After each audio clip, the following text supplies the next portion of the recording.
Salut à tous, bienvenue, c'est Africanité. Elle est pas belle la vie? Aujourd'hui, nous rendons hommage à Cheikh Anta Diop. On va parler des pyramides, de l'Égypte antique, vous savez, ces gens qui ont inventé la plus flamboyante des civilisations, la première de la planète. L'arithmétique, les mathématiques, mismic et tout ça. Formidable. Derrière moi, la quintessence de l'humanité musicale pharaonique. C'est une légende. Il s'appelle Sido. Guinée-Bissau. Il commence par un titre pour rendre hommage à Monsieur Thomas Sankara. La mort ou la vie, nous vaincrons. Burkina Faso.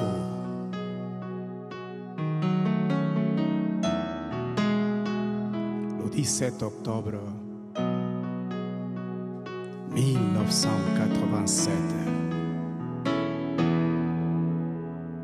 Ce fut d'abord le Mumba, quand nous crûmes après, Amilcar Cabral a suivi. Aujourd'hui c'est toi Sankara, toi qui étais le miroir, dans nos cœurs un espoir, toi qui étais l'étoile du Nord, tu viens aussi de trouver la mort, comme l'homme est méchant et cruel, pour en paix tu es immortel. Comme l'homme est méchant et cruel, pour un père tu es immortel. Pipi,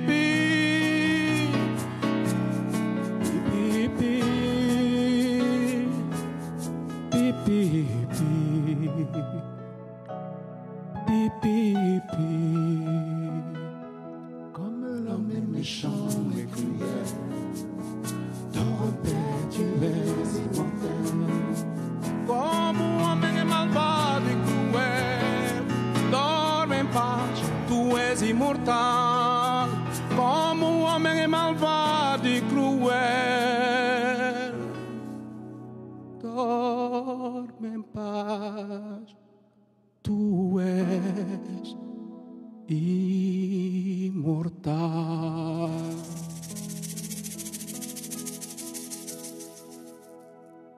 Som quem confirma, Kutakae.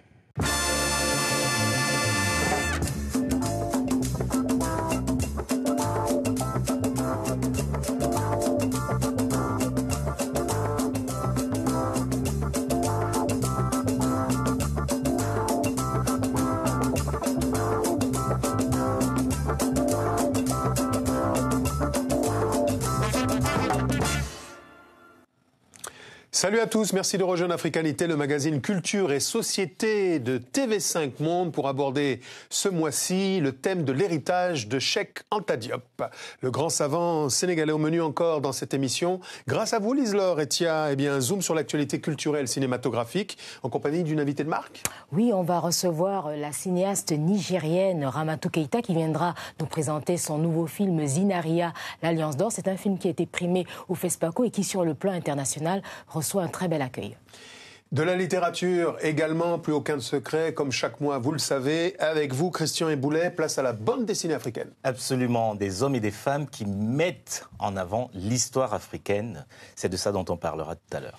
De la musique également au programme de cette émission pharaonique, diantre devrais-je dire, en compagnie d'une authentique légende de l'épopée des musiques africaines. Il est originaire de la Guinée-Bissau. C'est l'un des pères fondateurs de la modernité de cette région d'Afrique autour du Mgumbe notamment et des racines culturelles, notamment aussi dans cette émission pour un hommage à Thomas Sankara. Mais sans plus attendre, nous accueillons notre grand témoin pour évoquer l'héritage de Cheikh Anta Diop, dont vous avez été le disciple.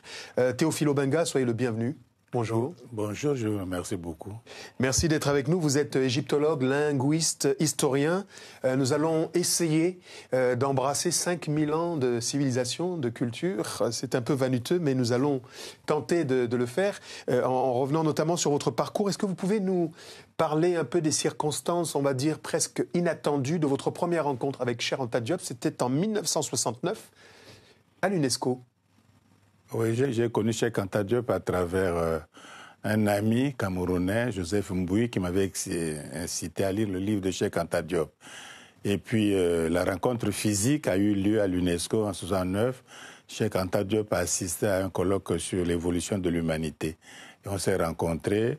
Je suis arrivé quand j'étais en pause, j'ai demandé où était Cheikh Anta Diop. Il était dans les toilettes de l'UNESCO. Je n'ai pas hésité à le poursuivre là-bas. Et puis c'est là. Tellement vous étiez impatient. Impatient. Puis j'ai dit, c'est vous, Cheikh Anta Diop. Il m'a dit, c'est vous, Obenga. Comme si on se connaissait depuis de longues dates. Ce fut vraiment un moment pour moi très saisissant. Sans plus attendre, avec votre permission, je propose de découvrir le portrait qu'Africanité a dressé de vous. J'ai grandi ici. Et on est venu ici, j'avais peut-être 7 ans. 7-8 ans. Né en 1936 dans le nord du Congo, en pleine période coloniale française, c'est dans ce quartier de Brazzaville que Théophile Obenga grandit et découvre très tôt qu'il est un enfant précoce. Un enfant doté de facultés intellectuelles exceptionnelles. Au lycée, le proviseur s'appelait M. Kévreux. Mon père ne parle pas français, mais M. Kévreux a quitté le lycée Savoyen de Brazza et est venu sur la rue Babembe voir mon père. Il disait, mais c'est pas possible, vous habitez comme ça, puis vous êtes brillant. Et il n'en revenait pas, quoi. Parce que chez eux, il faut avoir une famille bien placée pour être brillant. Issu d'une famille modeste, Théophile Obenga est né d'un père ouvrier mécanicien et d'une mère paysanne. Élève brillant, il effectue ses études primaires au début des années 40 dans cette institution catholique de Brazzaville. Puis, ce sont les études secondaires qu'il effectue notamment ici au lycée Savoyen de Brazza. Il y découvre l'une des dures réalités de la colonisation, l'infériorité supposée des Noirs par rapport aux Blancs. Ça m'avait beaucoup ému au lycée. Un très bon professeur de français a dit que la différence entre nous les Noirs et eux, les Blancs, les Européens, c'est qu'ils écrivent. Ils écrivent leurs idées, leurs pensées, leurs émotions, leurs sentiments. Ils écrivent. Et nous n'écrivons pas. Donc, d'où notre infériorité. Au début des années 60, Théophile Obenga rejoint l'université de Bordeaux en France pour y poursuivre des études de philosophie. Avide de connaissances, il met un point d'honneur à lire toutes les publications concernant l'Afrique et les mondes noirs. C'est ainsi qu'un jour, l'un de ses amis lui conseille la lecture de Nations nègres et culture du grand savant sénégalais Cheikh Anta Diop. Pour lui, c'est la révélation. Quand j'ai lu Nations nègres et culture, je pouvais contrôler ce que Cheikh Anta Diop disait pour le latin, le grec. Mais l'égyptien ancien, les hiéroglyphes, c'était vraiment un blocage, une barrière, je ne pouvais pas connaître. Donc j'ai dit, il faut connaître l'égyptien ancien. Et c'était devenu pour moi une obsession. Bon, et Cheikh Anta Diop était un peu polarisé. Quand tu lisais les Suré Canal, on se moquait de lui. Quand tu lisais les Moni, on se moquait de lui. Les balandiers de l'Afrique ambiguë disaient que Cheikh Anta Diop, dans un livre aussi touffu que la forêt équatoriale, prétend que les Égyptiens étaient des Noirs et il y a des étudiants africains qui lisent ça comme la Bible. Alors moi, je me disais peut-être qu'il a raison. À tout juste 30 ans, Théophile Obenga quitte Bordeaux pour Paris, puis ce sera notamment Genève en Suisse, où il poursuit son apprentissage de l'égyptologie, mais aussi de l'histoire, de la linguistique ou encore de la paléontologie.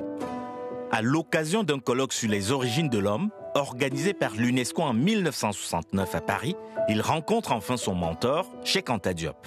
Avec l'aide de ce dernier, il publie 4 ans plus tard « L'Afrique dans l'Antiquité », un ouvrage qui témoigne de l'origine africaine de la civilisation égyptienne.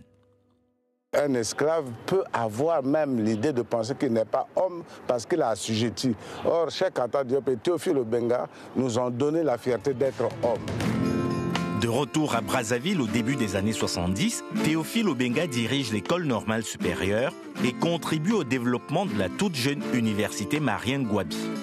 Parallèlement, il poursuit ses recherches et démontre notamment l'origine commune de l'égyptien ancien, du copte et des langues négro-africaines modernes. Quand il était ministre des Affaires étrangères, le professeur Obenga, du point de vue diplomatique, a fait rayonner l'image du Congo à l'extérieur. Et j'en suis reconnaissant parce que il n'y a rien de plus fort que le pays, le Congo, l'Afrique pour nous. En dépit des grandes responsabilités politiques et institutionnelles qu'il a exercées, Théophile Obenga est d'abord passionné par la recherche, surtout lorsqu'elle permet au peuple noir de connaître leur histoire pour mieux maîtriser le présent et se projeter ainsi dans le futur. Et à cet égard, son œuvre constitue un héritage précieux. Apôtre forcené de la Renaissance africaine, Théophile Obenga est convaincu que le futur du continent est panafricain et il appelle les élites africaines à prendre en charge leur jeunesse. Théophile Obenga, le professeur Théophile Obenga est notre invité aujourd'hui. Quel est le regard que vous portez sur la trajectoire de cet enfant bantou du peuple Congo que vous êtes et qui est aujourd'hui respecté dans le monde entier et qui a porté une pierre à l'édifice de la reconnaissance de l'histoire africaine? C'est que il faut avoir beaucoup de détermination, beaucoup de courage et faire pour rendre service. On ne fait pas tellement pour soi, mais on fait pour une cause, c'est la cause africaine. Pour la cause africaine. Alors, vous pouvez bien sûr réagir à cette émission sur nos réseaux sociaux, mais également aller la revoir, discuter entre vous et notamment aller faire un tour sur notre site tv5monde.com. Alors, ce que je voulais savoir, on a vu ce reportage, on a vu une photo de votre épouse qui est décédée. Quel est le rôle qu'elle a joué auprès de vous durant toutes ces décennies? C'est-à-dire la disponibilité, quoi. C'est une dame qui m'aimait beaucoup, bien sûr, mais qui respectait le travail, quoi. Tant que pour aller, par exemple, au restaurant, il fallait faire des votes. Elle ne voulait même pas aller. Donc, les enfants, tout le monde, il faut voter. Qui va aller? Elle était minoritaire, c'est là qu'on partait. Le cinéma, presque jamais, etc. Donc, elle me donnait tout le temps, etc. Mais comme j'ai acheté beaucoup de livres, je lui confiais la gestion, quoi, du ménage entièrement. Donc, je ne savais même pas mon salaire, c'est elle qui gérait tout. Parce que dès que j'avais les sous, je pensais plus à mes livres qu'à la famille, quoi. Donc, elle disait que j'étais un mauvais gestionnaire. Donc, j'ai dit, bon, d'accord, il faut gérer, quoi. J'étais incapable de bien gérer parce que j'étais tout le temps dans l'achat des livres. Votre fils Damboa, on l'a vu dans le reportage, dit qu'il vous a toujours vu enfant en train de travailler. Toutes ces années de combat, de travail, est-ce que la vie vous a laissé la possibilité d'être le père que vous souhaitiez, Théophile Obenga? Ah oui, on est père par l'exemple. Ça dit que ils ont aussi travaillé, ils sont biologistes, ingénieurs agronomes, informaticiens. La fille est née médecin, etc. Donc, ils ont vu quand même qu'on travaillait aussi. Et qu'on travaillait pour soi, puis on les poussait aussi à travailler. Et les livres, les conditions de travail, etc., pour qu'ils réussissent aussi à leur tour. Donc, le travail n'était pas seulement de façon égoïste, mais c'était aussi pour l'épanouissement des autres. Alors, vous avez vécu adolescent à Brazzaville, ville à l'époque qui était la capitale de la France libre. Quels souvenirs vous gardez, vous, de cette époque? Oui, la ville était très divisée. C'est ce qu'on appelait la ville, c'est-à-dire là où habitaient les Européens, les Français. Et puis la cité, c'était où habitaient les Africains. Donc à Brazzaville, il y a deux cités. La cité Bakongo, et puis la cité... Au sud de Brazzaville. Au sud de Brazzaville, puis la cité Poto-Poto, au nord de Brazzaville. Au milieu, entre les deux cités noires, il y a la ville administrative, la ville... les européennes, quoi, qui avaient le goudron, l'eau courante, l'électricité, et qui avaient le bien-être matériel. Tandis que les cités, comme on dit, c'était un peu dans l'obscurité. Alors, dites-nous, Théophile Obenga, votre parcours, on l'a vu un petit peu dans le reportage, est un parcours exceptionnel, celui d'un enfant précoce, un enfant surdoué. Toutes ces années, vous avez toujours eu envie d'apprendre, de connaître, curieux de tout. Est-ce que finalement, ce n'est pas une quête perpétuelle de connaissances, votre parcours? Oui, je ne sais pas si c'est doué ou quoi. Ça dit que je faisais les choses assez facilement, quoi. Donc... s'il y avait une composition demain, bon, je lisais aujourd'hui ce qu'il fallait lire, et puis demain, je passais. Donc, puis je partais à l'école, pas tellement pour apprendre. À l'école primaire, je ne voyais pas la signification de l'école. Je partais parce que tout le monde va à l'école, tous mes amis, tous mes camarades. Donc, on partait pour jouer, puis écouter ce que le maître disait et essayer de comprendre. Bon, je ne faisais pas... Je ne savais même pas à quoi mener l'école. J'aurais su ça, que j'aurais été plus attentif.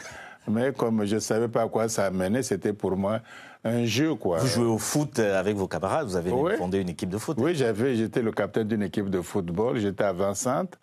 Et pour moi, il fallait marquer, quoi. J'étais accroché. S'il y avait match nul, on nous battait, j'étais fou furieux. Alors c'est étonnant parce que voilà quelqu'un qui dit qu'il a fait des études, mais vraiment sans vouloir absolument avoir des diplômes, les posséder, alors que vous êtes docteur dans plusieurs disciplines, vous maîtrisez à la perfection le grec, le latin, les langues coptes, égyptiennes anciennes, vous avez rivalisé avec les plus grands égyptologues de la planète. Je voulais, sans vous demander si vous avez des regrets, vous poser la question suivante. Si vous deviez ou si vous aviez la possibilité de changer quelque chose dans votre trajectoire, est-ce que vous changeriez quelque chose? Non, j'aurais rien changé. J'aurais été un peu plus attentif, quoi. Parce que j'ai commencé à être attentif un peu plus tard, vers la trentaine, pour m'étudier, pour me former, chercher l'érudition. Mais j'aurais fait ça un peu plus tôt, quoi. Et puis, parce que j'étais aussi bien au lycée en mathématiques qu'en lettres. Sachez que le professeur Théophile Obenga a été un fidèle compagnon de route de Cheikh Anta Diop. Je vous invite maintenant à découvrir un extrait du film Kemtiou du cinéaste sénégalais Ousmane William Baye, dans lequel il consacre évidemment l'entièreté de ce récit à l'épopée incroyable d'un enfant du Sénégal, un film qui a obtenu le prix du meilleur film documentaire lors du dernier FESPACO. Il est certain que les savants d'il y a 150 ans, les contemporains de la naissance de l'égyptologie moderne savaient parfaitement que l'Égypte était une civilisation nègre et négro-africaine. Il ne manquait pas de science, absolument pas. Mais ils ont falsifié sciemment l'histoire. Il était, à cette époque-là, qui correspondait à l'apogée de l'impérialisme, devenu impossible de dire que c'est cette Afrique, mère de la civilisation, que l'on va coloniser. Cheikh Anta Diop a fait quelque chose qui est important historiquement. Il a contribué à redonner à l'Afrique son passé. Et en redonnant à l'Afrique son passé, il a redonné peut-être son passé à l'humanité. Et ses premiers travaux, c'était une de ses obsessions, ses premiers travaux ont porté sur l'Égypte. Et alors, Cheikh Anta Diop s'est piqué au jeu. Il est devenu, à son tour, un égyptologue. Et un égyptologue extrêmement érudit, extrêmement précis. Et il a démontré scientifiquement ce dont il avait eu l'intuition. Cet homme-là du terroir, qui a consacré l'essentiel de sa vie à vouloir à ce que son peuple soit un peuple digne et fort, et qui malheureusement finit dans un laboratoire comme ça.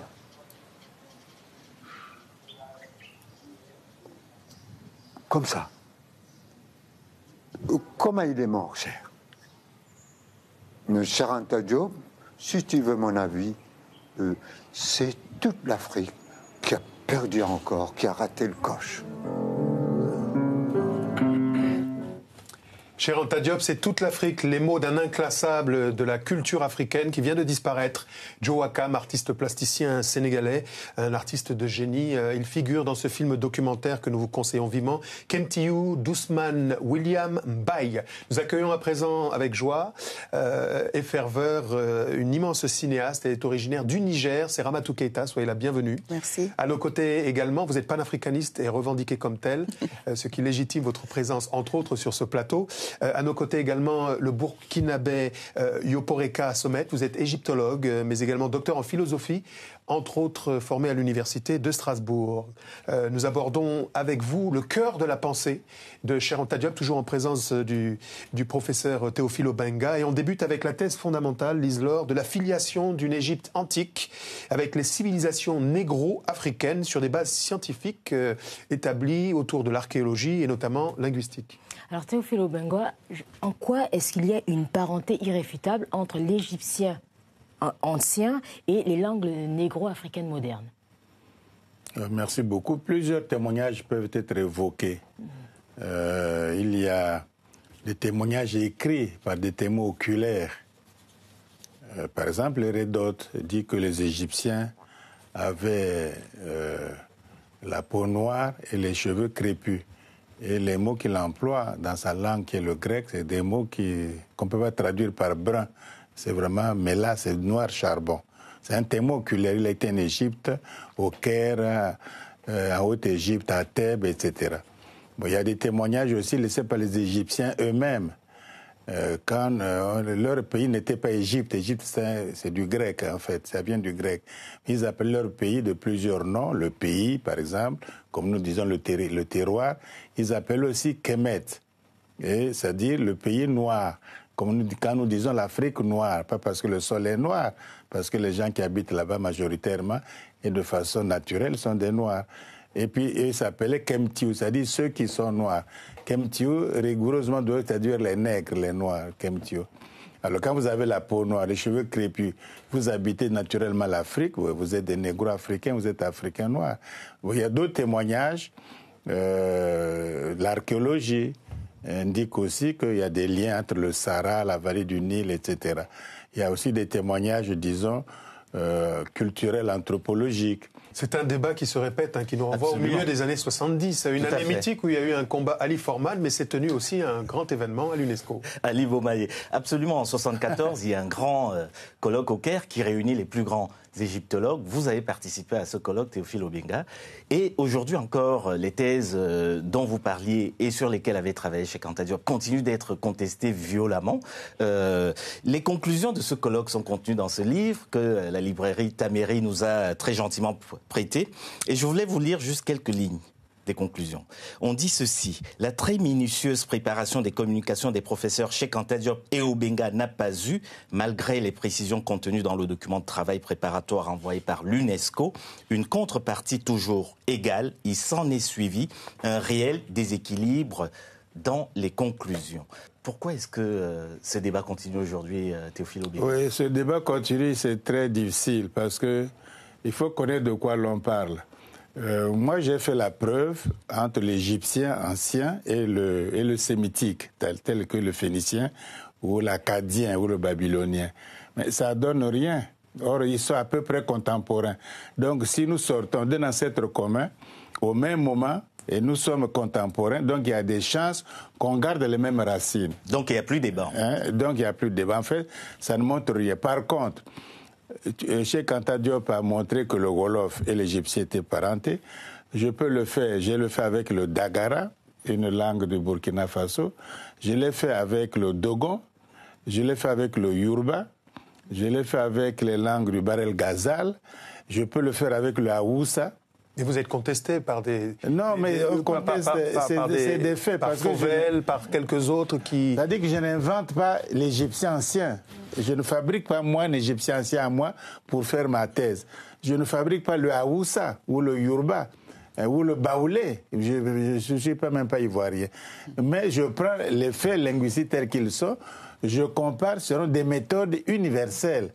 Et on soumet ça à la communauté scientifique. Alors vous parlez d'universalité, je vais me retourner vers vous, professeur Somé Yoporeka, pour vous demander si finalement le contexte de l'égyptologie de cette époque et celle d'aujourd'hui n'est pas trempé dans, on va dire, une espèce de bain qui mue vers l'idéologie. Oui, voilà. Donc en fait, le débat a changé un peu. Vous avez cité un nom, Fauvel. Fauvel, c'est quelqu'un qui ne conteste pas des faits précis. D'abord, il n'est pas égyptologue. Il ne connaît pas l'égyptien ancien et il ne connaît pas les langues africaines. Donc, comment peut-il contester un travail qui fait la comparaison entre ces deux aspects? Donc, ça, c'est un point.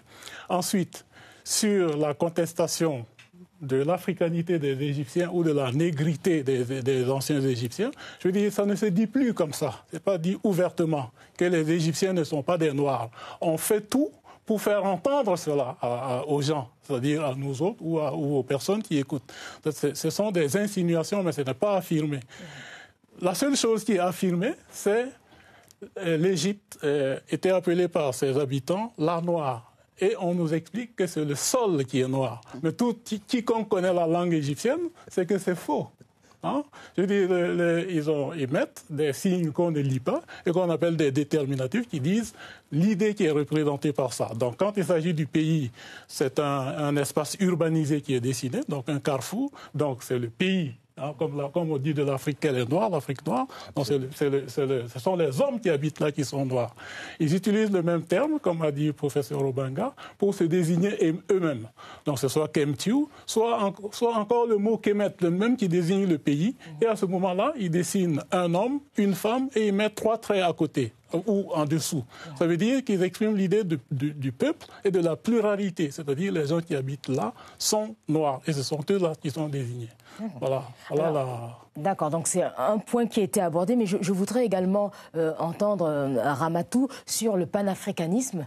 Vous avez fait de la philosophie, vous êtes en même temps linguiste, vous êtes une panafricaniste affirmée, et je voulais savoir en quoi justement les visions ou la vision panafricaniste de Cheikh Anta Diop vous a influencé. En quoi je crois qu'aujourd'hui nous tous sommes influencés par les recherches de Cheikh Anta Diop. Et quand le très regretté Joe Wakam, parce qu'il va manquer à Dakar, hein, Joe Wakam, dit encore une fois l'Afrique a raté le coche, je pense qu'il est un peu dur avec nous, mais en même temps, qui aime bien châtie bien. Peut-être il veut dire on va pas assez loin. On est quand même des peuples bouleversés depuis des siècles, perdus, abandonnés à nous-mêmes, à qui on a transmis le mépris de lui-même. On est un peuple à qui on est venu... Il y a des gens à qui on est venu... Le plus beau peuple du monde, on est venu lui dire un jour qu'il est laid. Et il l'a cru. Il l'a cru en tout. Donc il faut reconstruire tout ça. Et par les recherches de Cheikh Anta, il suffit, je veux dire, il n'y a même plus de débat, parce qu'il suffit seulement de regarder les pharaons, les traits des pharaons. Il suffit de regarder les momies. Je reviens encore de Luxor, où j'ai été voir le palais de Hatshepsut, mais il suffit de voir sa tête, je veux dire. Voilà. Donc, évidemment que ça influence beaucoup, et puis que ça nous lie avec la diaspora aussi, et que ça a aussi fait qu'ils ont pu faire des liens avec leur histoire. Enfin, bien sûr. Alors on va y revenir. Hein. Également, vous retrouvez professeur Yoporeka dans quelques instants, mais parler justement de la diffusion de ces idées qui sont entre autres portées par les artistes qui ventilent à travers les afrodescendants, à travers leurs œuvres, une vision révolutionnaire à l'époque. Je propose de découvrir notamment à travers un clip vidéo les schèmes de cette pensée.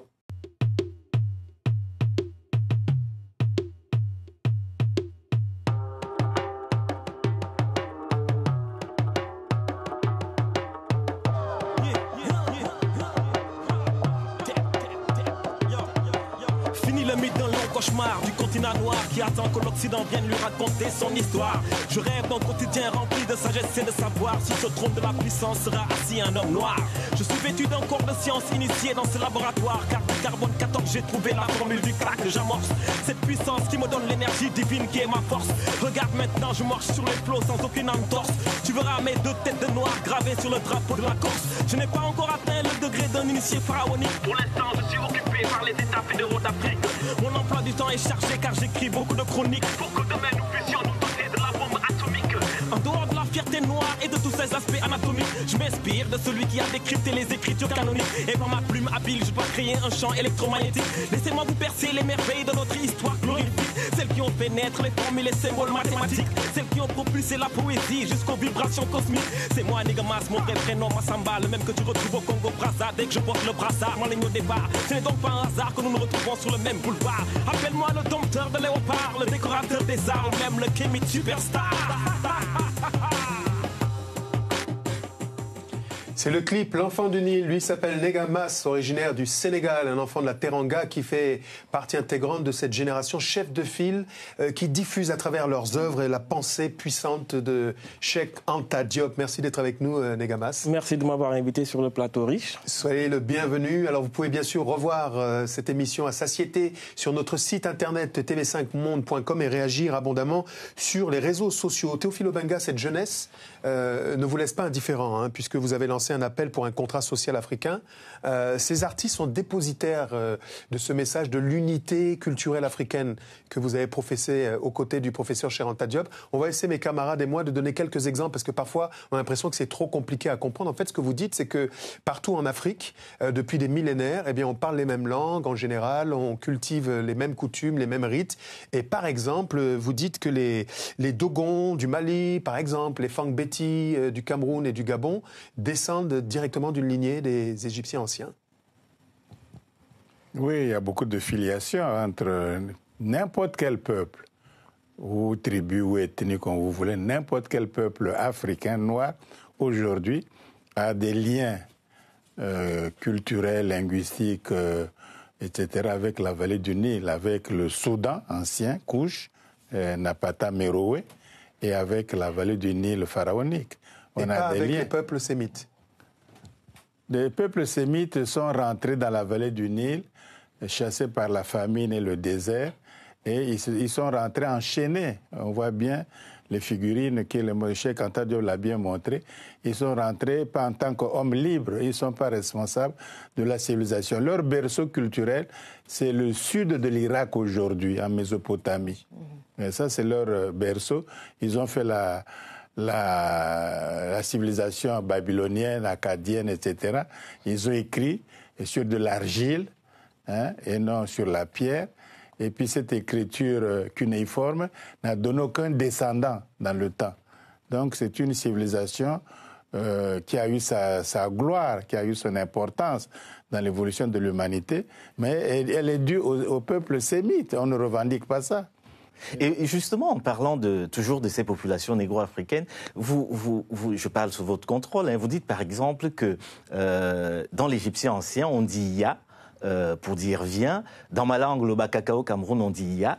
Et dans le Douala aussi, on dit dans ma ya. langue aussi. Oui, dans ma langue aussi, au Mboshi, on dit « ya ». Et d'ailleurs, dans le Mboshi, le cou, c'est un peu comme dans ma langue, on dit « king ». Et dans le Mboshi... on dit « kingi ». C'est la même chose. Ou le pied écho, vous êtes... Oui, en Bakaka, on dit écho. Oui, on dit écho, etc. Et c'est la même chose, c'est la même langue. Ça, c'est la langue bantou. La parenté est encore évidente. Mais nous sommes aussi parentés avec les langues du Niger, du fleuve Niger. Par exemple, avec les Akans, les Yoruba, etc. Quand il dit surtout la mort, on ne peut pas emprunter un mot par pauvreté comme le mot mort. Il est naturel dans une langue. On dit il coule, les coups partout dans toute l'Afrique. Alors Nigamaz, les œuvres de Cheikh Anta Diop aujourd'hui, de la vie de tous, ne sont pas assez enseignées. Vous, dans quelles circonstances vous avez découvert Cheikh Anta Diop? En fait, moi, je suis issu d'une famille où mon grand-père était déjà un ami proche de Cheikh Anta. Et donc, moi, j'étais très jeune à l'époque. Bon, j'étais pas tout à fait à Dakar. Mais à l'époque, lorsque j'étais entouré de cette famille, on parlait beaucoup de la pensée de Cheikh Anta Diop. Et donc ça se discutait entre les oncles, entre les tantes, intellectuels surtout, parce que dans ma famille, il y a beaucoup de gens qui ont un niveau supérieur assez élevé. Et donc ça se discutait autour de ses œuvres, autour de sa pensée. Et à chaque fois, j'entendais des petites briques par-ci, par-là. Mais les œuvres de Cheikh Anta Diop, on ne les étudie pas à l'école. Donc jusqu'à présent, je ne pense pas qu'il soit enseigné au Sénégal.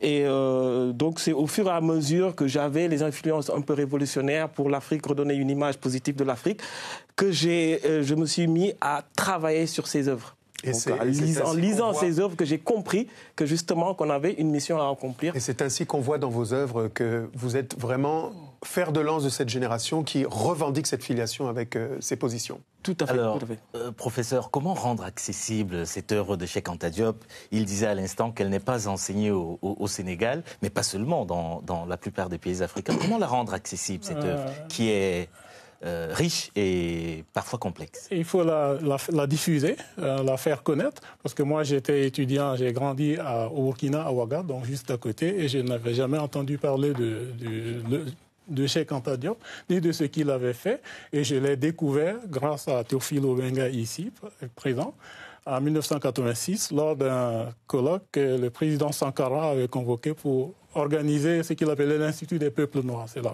première fois qu'on avait entendu dire qu'il y avait une philosophie en Afrique, que les Africains philosophaient, parce qu'un texte de l'Égypte ancienne avait été lu par Obenga et nous avions réagi en disant oui, c'est de la philosophie, ça ressemble à du Aristote, ça ressemble à du Heidegger. Maintenant, comment faire pour que les générations qui montent gagnent du temps par rapport à notre errance à nous?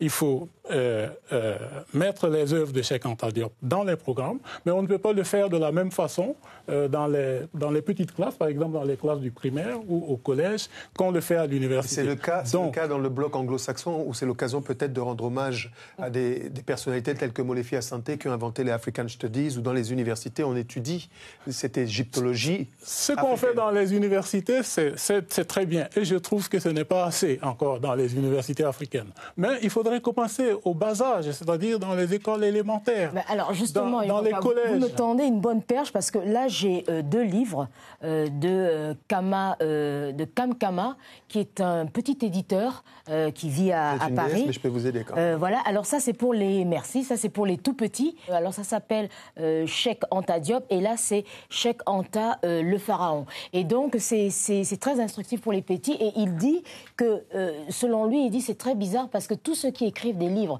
sur Cheikh Anta Diop, il dit ils ne vendent pas assez de livres. Negamas disait tout à l'heure qu'il a été influencé par son cercle familial. Est-ce que justement il ne faut pas commencer par là? Par les tout petits. Il faut commencer par là, par les tout petits, en faisant des livres pour enfants, des bandes dessinées, mais il faut aussi que ça entre dans les programmes d'enseignement. C'est-à-dire que les élèves à l'école élémentaire apprennent quelque chose de l'histoire de l'Afrique et automatiquement, ils découvriront les œuvres de Cheikh Anta Diop. Qu'en 6e, par exemple, en France, ici, la première leçon en histoire, en 6e, c'est l'Égypte ancienne. Ce n'est pas le cas dans la plupart de nos pays d'Afrique. Alors, donc, on l'a dit tout à l'heure, cette thèse a reçu beaucoup de résistance, professeur Obenga. Aujourd'hui, de dire que l'Égypte antique a une filiation directe avec les peuples négro-africains, c'est encore contesté. On conteste aussi la rigueur scientifique avec laquelle les démonstrations ont été faites par le professeur Cheikh Anta Diop. En science, il y a quand même des méthodes. Ceux qui contestent doivent exposer leurs méthodes. Je conteste, voici la méthode. Ils doivent aussi trouver des points précis de contestation. Ce n'est pas la généralité. Il faut un point précis qu'on conteste, qu'on réfute avec d'autres arguments. Parce que ça fait avancer aussi. On ne refuse pas la contradiction. Elle fait avancer le débat, mais pourvu qu'elle soit constructive. Or, jusqu'ici, on fait plutôt de l'idéologie, c'est-à-dire que nous sommes les meilleurs, on vous a colonisé et vous n'avez rien à dire parce que vous êtes encore illettrés, primitifs, sauvages et pas civilisés, en voie de développement, des gens qu'on aide encore dans les sous-aides, etc. Vous attendez des partenaires pour vous développer, donc vous n'avez aucun droit. Vous n'avez aucun droit humain, même de connaître votre histoire. C'est ça. Il n'y a pas d'argument. Il n'y a pas un seul savant, en son âme et conscience, et en toute objectivité scientifique, qui peut apporter des arguments disant que les Égyptiens anciens étaient un peuple, disons, indo-européen ou européen, que la langue égyptienne est une langue indo-européenne ou sémitique, que leur civilisation, dans son essence même, est une civilisation non négro-africaine. Personne ne peut le dire. On refuse simplement parce que nous sommes faibles. Le jour où l'Afrique sera forte, économiquement, intellectuellement, militairement, et assurer sa propre sécurité, ce débat va s'éliminer de lui-même.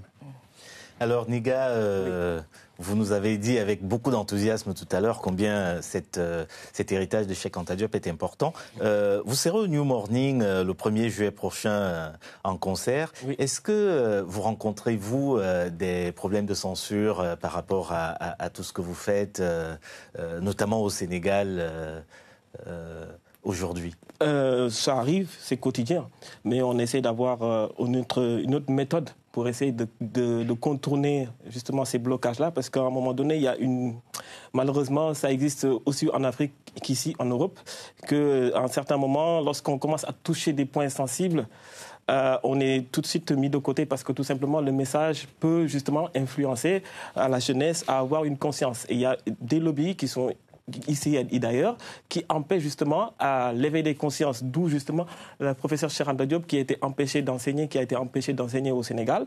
Et c'est la même continuité qu'on retrouve dans le milieu artistique et que malheureusement, on préfère promouvoir certains qui appellent au déhanchement des femmes, à la débauche, à la dénaturalisation de nos propres valeurs, que de mettre en avant justement ceux qui mettent de la science dans la musique. Je pense que ça ne laisse pas insensible l'intellectuel qui est face à nous, qui viendra d'ailleurs à votre concert. Je viens de voir Clunet. Le mot de la fin pour vous sur ce qu'il faudrait faire pour que ces idées, cette vision soient diffusées au maximum et touchent, impactent les afrodescendants et la jeunesse en particulier. Comme je l'ai dit, nous sommes tous sollicités pour ça. Et j'ai parlé de la nécessité de changer les programmes scolaires, de réformer les programmes scolaires afin d'injecter la pensée de Cheikh Anta Diop et de revenir sur l'histoire africaine. C'est ça qu'on appelle la restauration de la conscience historique. Nous savons que ce qui nous arrive s'est produit dans un contexte géopolitique où l'Afrique a perdu la main pendant 5 voire 6 siècles.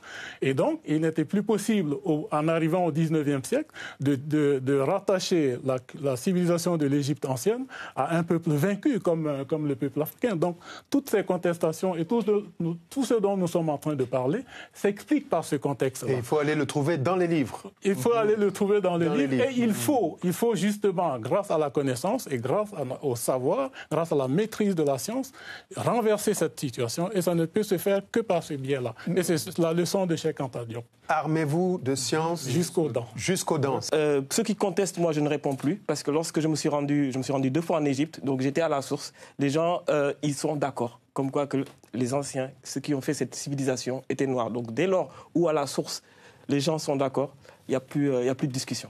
Nigamas, à découvrir sur scène au New Morning. Rendez-vous le 1er juillet prochain. Merci à vous, professeur. Bon retour au Bercail. Je vous invite à présent à un tour d'horizon d'actualité de ces dernières semaines. C'est ici et chez nous, le Zap Africanité.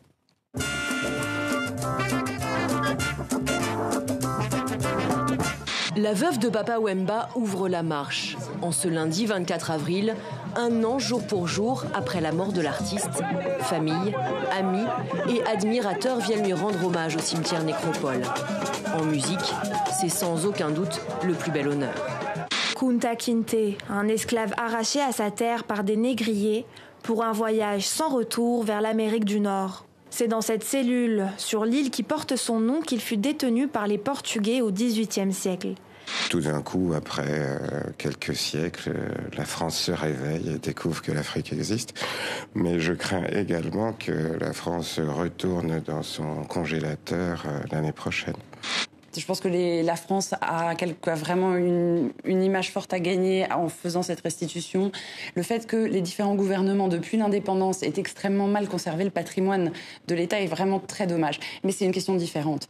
Nous, ça fait 50 ans que notre culture est laissée à l'abandon. Et puis, ceux qui réclament ce patrimoine, moi, je leur demande de me trouver les 300 pièces qui ont disparu récemment de ce musée, de les trouver d'abord avant de réclamer ceux qui sont en sécurité quelque part. Luxor, en Égypte, tous les amateurs d'art et d'antiquité vont pouvoir désormais admirer cette statue monumentale, celle de Ramsès II, dont la restauration vient d'être achevée. Nous ne faisons pas que peindre. Nous défendons nos idées. Nous essayons aussi de parler au reste du monde, de faire connaître aussi à d'autres publics que l'Afrique existe, que l'Afrique aussi se conjugue au pluriel. Ce n'est plus l'Afrique fermée à un certain cliché. 56 ans après son assassinat, cette BD signée Michel Tsumbu raconte l'histoire de Lumumba depuis ses origines familiales jusqu'à son testament politique. Cette année, c'est le jeune écrivain camerounais Max Lob qui reçoit la récompense pour son livre Confidence, un ouvrage dans lequel il raconte, en se mettant à l'écoute d'une vieille femme, les luttes pour l'indépendance.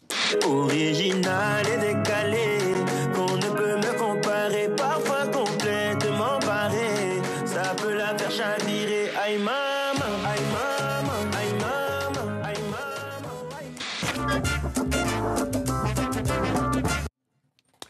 Africanité sur Internet, sur tous les réseaux sociaux et bien sûr sur notre site tv5monde.com.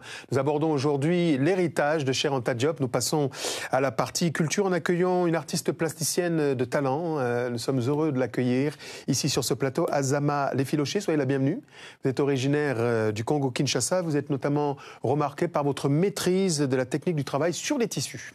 On va en parler dans quelques instants. Lise-Laure, on parle également de l'actualité cinématographique en retrouvant Ramatou Keïta, que j'ai omis de présenter tout à l'heure, comme aussi une pionnière de la télévision, puisqu'avec Majesté, vous avez été l'une des premières présentatrices sur la télévision française, co-présentatrice avec un monsieur, ça me dit peut-être pas grand-chose à tout le monde, Bernard Rapp, l'assiette anglaise.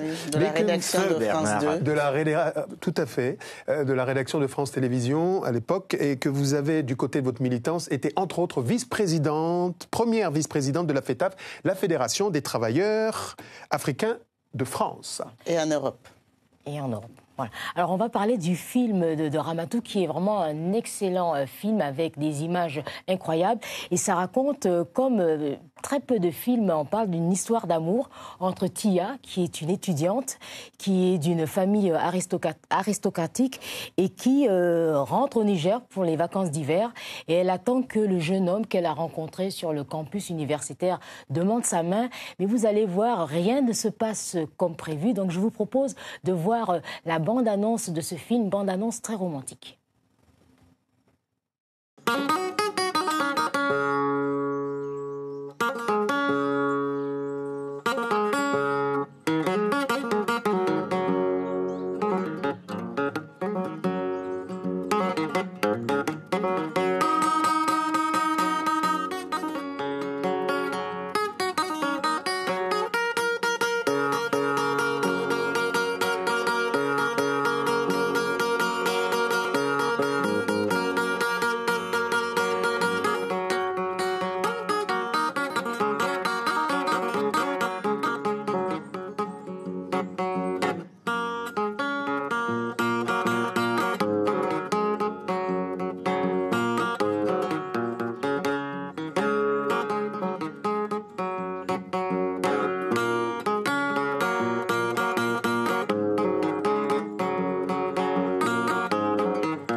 Alors on est bercé par la musique, hein, oui, Ramatou. La guitare sans rail de Ali Johnny Meiga, qui est malheureusement mort quelques jours après le tournage du film. On lui rend hommage. Alors justement, vous avez choisi donc de raconter, je disais, une histoire d'amour avec un jeune également, le jeune, en fait, le prétendant, qui lui aussi est issu d'une famille aristocratique. Voilà. D'abord, moi, l'Afrique qu'on voit en dehors de l'Afrique, je ne sais pas où est-ce que les gens vont la trouver, parce que moi, l'Afrique que je connais, c'est celle-là. C'est des gens beaux, on a de très beaux palais, de très beaux costumes. On a des villes millénaires au Niger et dans le Sahel, voilà.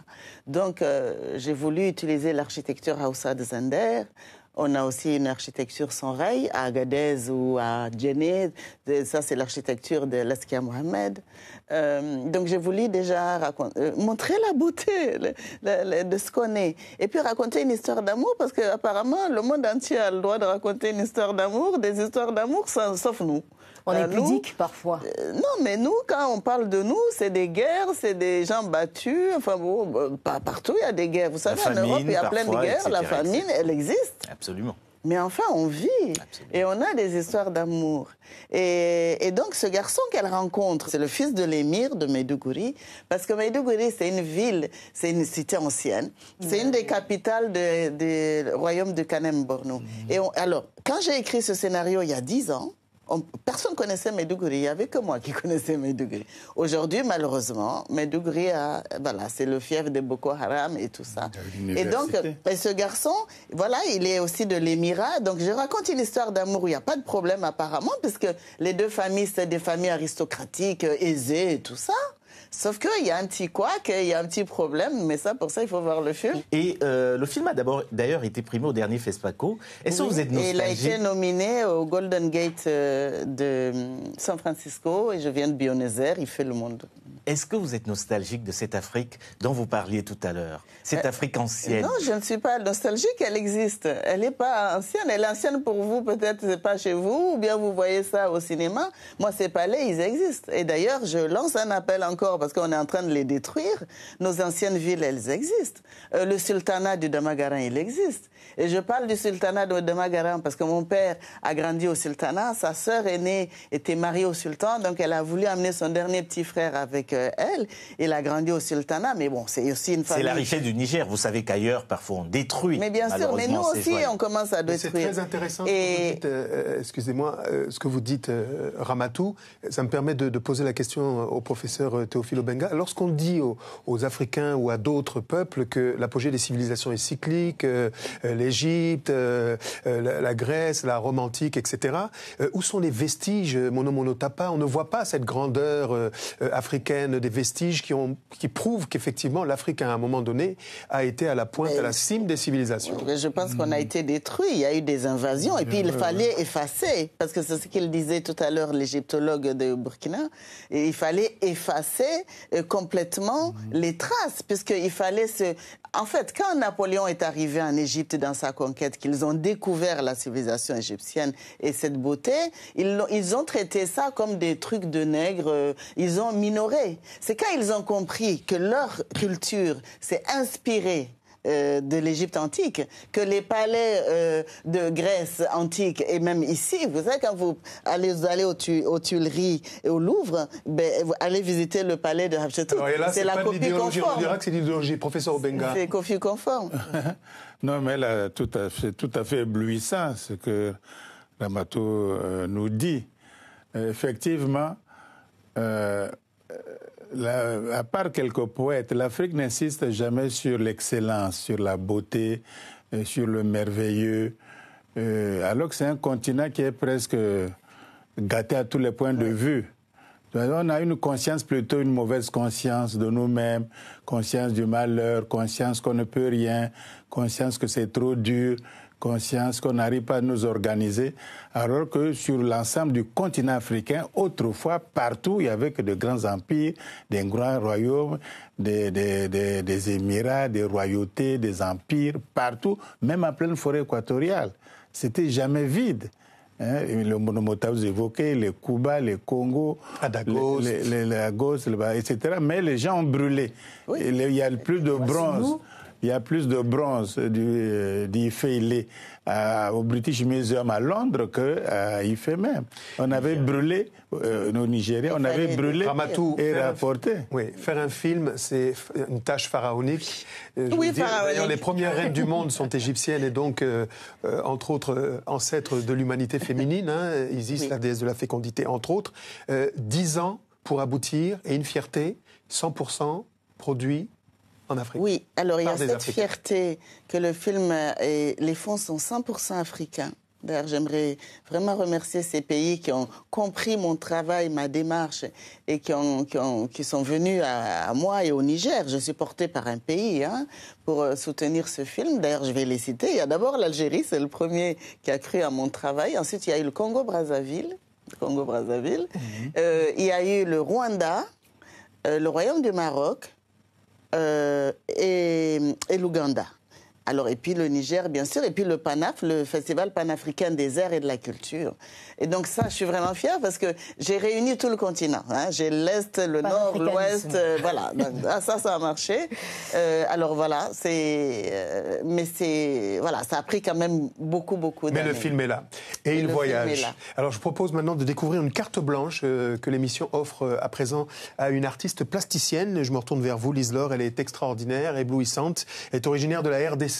Azama Lefiloché, et qui travaille avec talent la matière brute des tissus traditionnels. Et justement, Azama, pourquoi vous travaillez sur la matière? Pourquoi vous avez choisi le tissu comme matière? Alors, c'est toute une histoire qui est assez profonde. Ça remonte d'il y a une trentaine d'années. Donc, je commençais à... D'abord, c'était les touchés, les rapports avec la matière, la sensation. Et envahi d'émotions profondes, ces tissus-là m'a un peu apaisée. En m'apaisant, je l'ai déchiré, je l'ai filoché.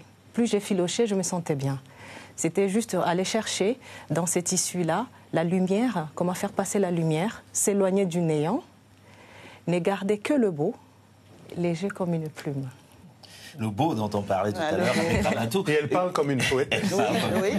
Et il y avait des raisons personnelles pour que vous fassiez ce travail de la manière dont vous venez très, très poétiquement de le décrire. Alors, justement, ces raisons personnelles que je ne vais pas évoquer sur le plateau, puisque ça m'est intimement lié, que je garde pour moi. Par contre, ma recherche, c'était vraiment comment faire passer la lumière, que ça reste une notion universelle. Parce que j'ai pris conscience très vite que la vie, elle était fragile. Mais elle était très, très belle, même si elle ne tient qu'à un fil. Donc cette notion-là, on retrouve partout au monde. Et j'emprunte toujours la citation d'Anne-Lise qui dit parfois « J'ai l'impression que ma vie est comme un tricot raté. Tout est filoché avec des morceaux manquants. » Alors nous sommes tous effilochés.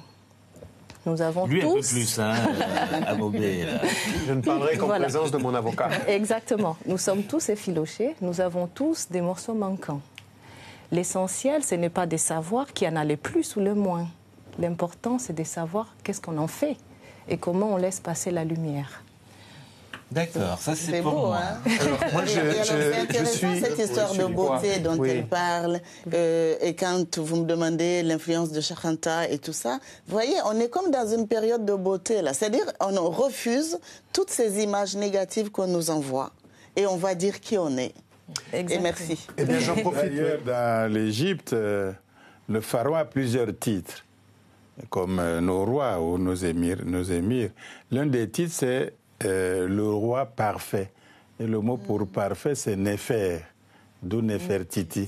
C'est-à-dire le beau, le merveilleux, le parfait. La beauté est liée à la perfection. Et la beauté est incarnée et pratiquement la perfection avec les deux femmes que nous avons le bonheur d'accueillir sur ce plateau. Place maintenant la littérature, Christian. Auparavant, peut-être un coup de cœur à la franco-togolaise Véronique Aïe, auteure déjà, on s'en souvient, du roman Ayele, la fille de l'ombre. C'est un coup de cœur pour l'ouvrage La Noire d'Atura, une galerie de 15 portraits qui décrit avec sensibilité la tragédie de la guerre et des massacres à l'est du Congo, dans le sud Kivu. C'est un cri déchirant, vraiment. Une préface du docteur Mukwege qui, au moment où nous enregistrons cette émission, annonce qu'il ne bénéficie absolument plus de la protection des Nations Unies et qu'il est donc livré comme ça aux milices et aux rebelles. Mention spéciale donc autour de ce livre Noir d'Atura, du nom de l'une des héroïnes qui a subi viol, séquestre, un récit vraiment relaté avec pudeur par l'auteur franco-togolaise Véronique Aïe. Mention spéciale. Vous l'avez déjà, je pense? Oui, j'ai eu la chance. Merci beaucoup. À nouveau. Oh oui, j'ai été chanceuse. Oui, on va célébrer la BD africaine et on va commencer par Béhanzin, auquel Florent Kawazotti et son épouse Sonia consacrent cette bande dessinée. C'est une manière de s'inscrire dans tout ce dont on a parlé aujourd'hui. Essayer de revaloriser l'histoire africaine, cette conscience historique sur laquelle Cheikh Anta Diop a beaucoup travaillé. Et voilà, c'est une merveilleuse BD qui s'adresse à la fois aux grands comme aux petits, qui permet de comprendre le parcours de ce grand résistant à la colonisation française. Azama, vous avez vu qu'il ne vous fait pas de cadeaux. Il faut enchaîner. En même temps est mieux. Ensuite, nous allons parler d'une maison d'édition, c'est Toum Édition, et notamment cette collection, la collection Couche, ce que le professeur Obenga connaît parfaitement.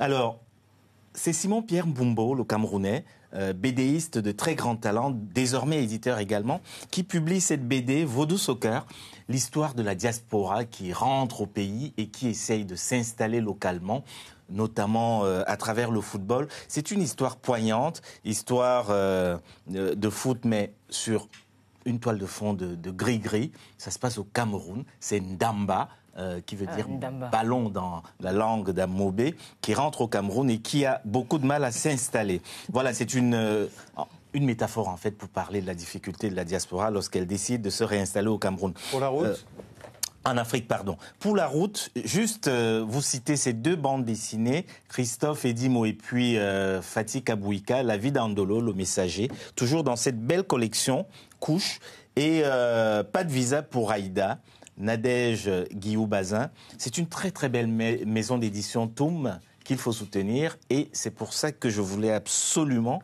parler de ces 3 bandes dessinées aujourd'hui, spéciales BD. Beaucoup de livres tout au long de cette émission. Je vous invite à aller sur notre page Facebook où vous aurez l'inventaire exhaustif de tous ceux qui nous ont permis de préparer cette émission.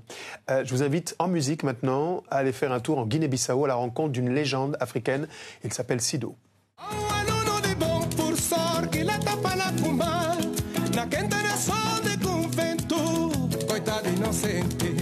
Ita diz que se comar, sol de quaresma que lá, ai, ai, ai, ai, na minha cabeça que tá capaz. Ai, ai, ai, ai, na minha cabeça que tá capaz. A mi polão garante, filho de Jorson garante, Jorson de Bassarel, som de Sacuna Matão. Minha sombra na bata sombria, até arbons de amanhã.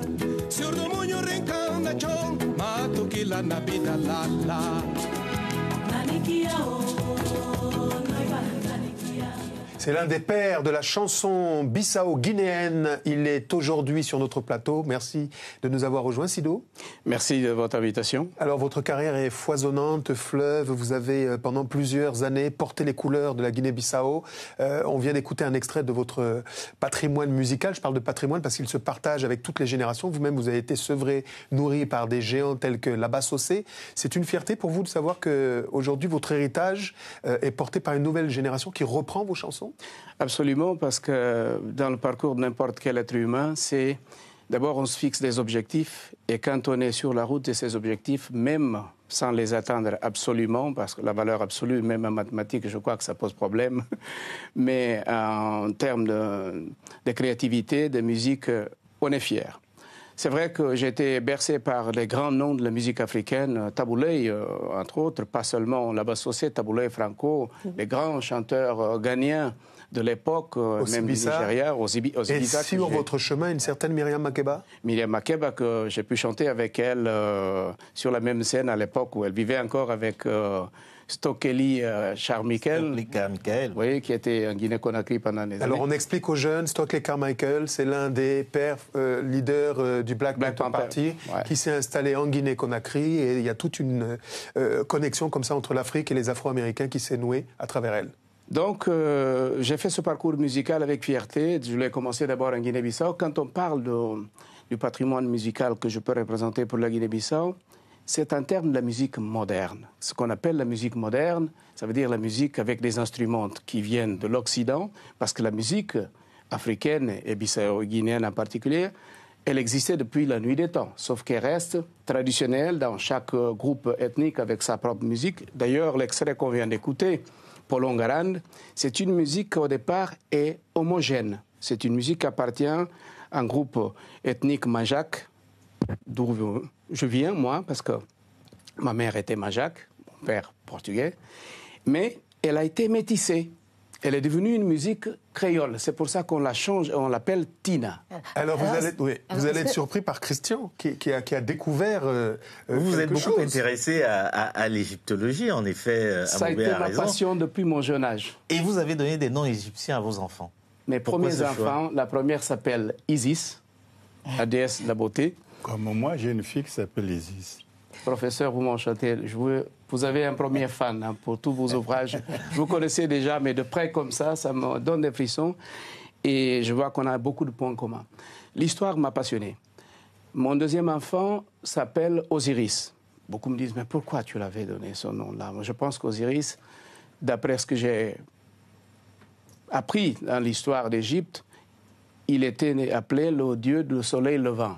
Comme le mien est né au lever du soleil, au bon matin, je l'ai appelé Osiris. Mais voilà le parcours que j'ai fait et que j'essaie de transporter dans la musique que je pratique. Alors, est-ce que justement on peut dire de vous, Sido, que vous êtes un artiste engagé? Oui, si l'engagement ne veut pas dire celui qui vient faire des citations pour révolter, pour faire une révolution. Je précise la question, je me permets, parce que vous avez chanté Sankara au début de cette émission.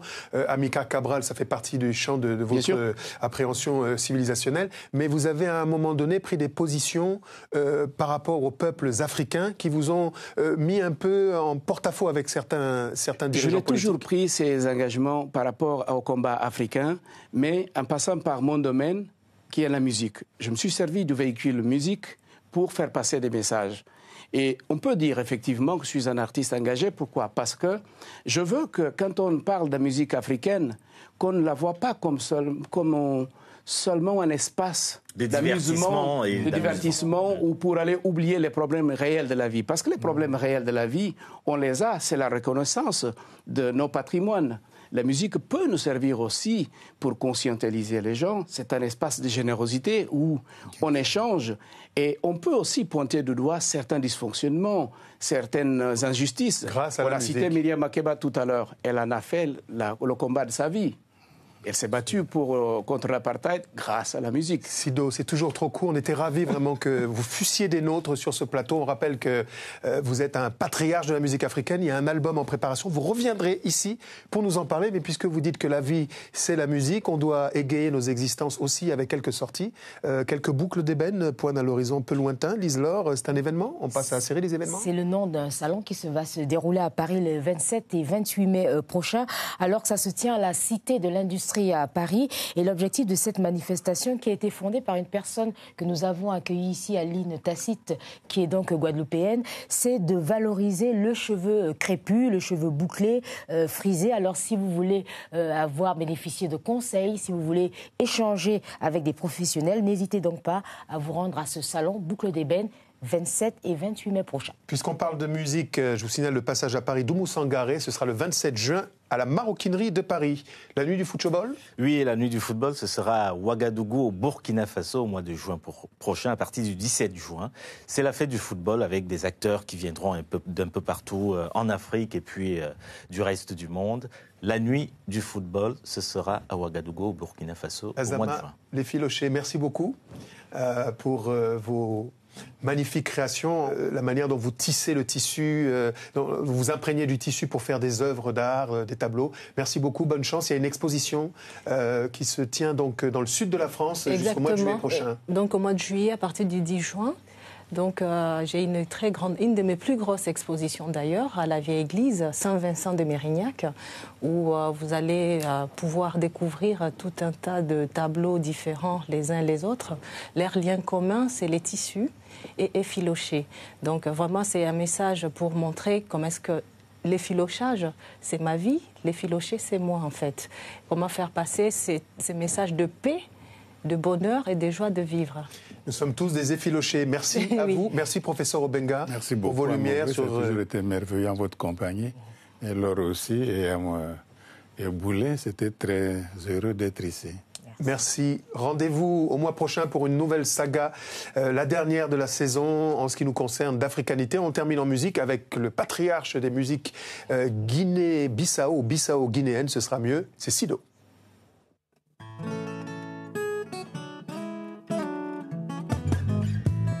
No tempo de no papo pese cacimba.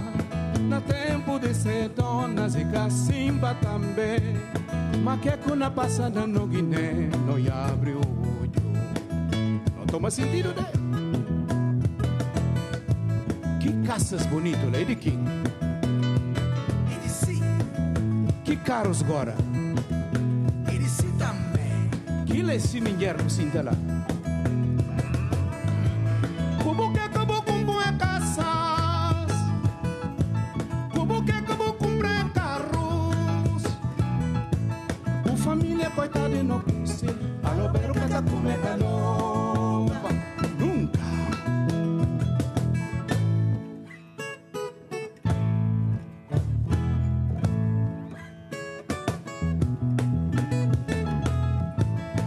Receitas e no estado que na corta árvores e não matos. Não é bom piso e não mar.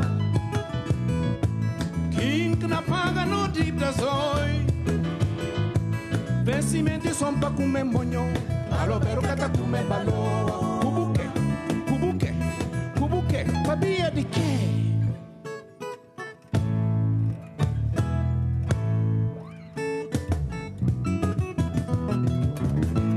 Una ronca carro com caça, una ronca carro com caças, porque tem empresa nem taberna, polícias na castiga na sol, militares na comer com tango, mentira com intrigas na estrada, criminosos na passe na rua, gente na danado nome pra nada, e justa já, e acaba já.